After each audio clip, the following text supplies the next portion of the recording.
In our work, we're continuing what God has started. God commissions man to continue what he has done in his creative work and rule within the creation.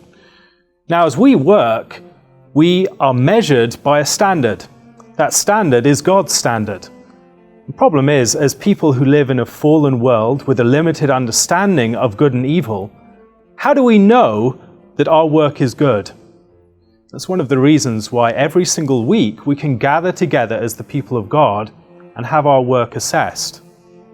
When we think about the elements of liturgy, a number of the key elements of liturgy involve recognizing what we have done in the past and bringing forward fruits of our works, assessing those things, and then being propelled out to future work.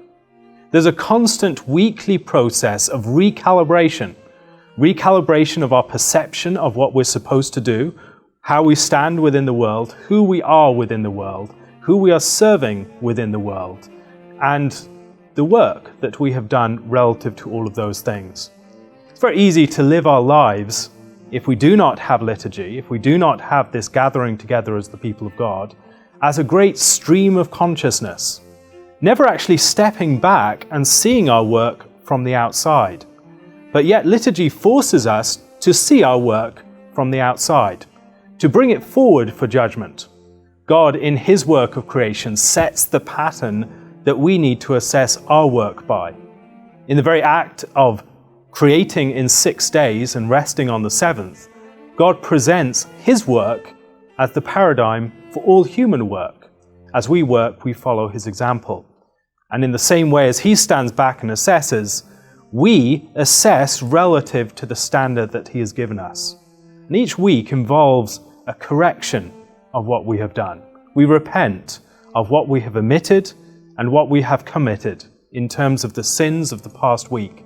We recognize and bring into the light who we are as sinful human beings. But also we are brought once again into the light of the truth of our acceptance as sons and daughters of God, as those who have been commissioned by our Father to engage in his labor, to be participants in his trade. And as we understand ourselves once again, we are able to judge things right. The struggle in a world afflicted by sin and darkness and the mistiness and vaporousness of human life is that we struggle to find clear judgment. And yet every week as we gather together, we are given the gift of clarity, the gift of a standard by which to understand what we have done.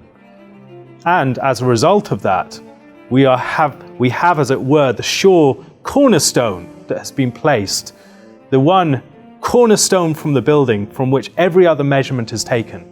And as we work and we build upon what Christ has started, we know that our labors will not be in vain, that they will be established according to the sure pattern that he has established.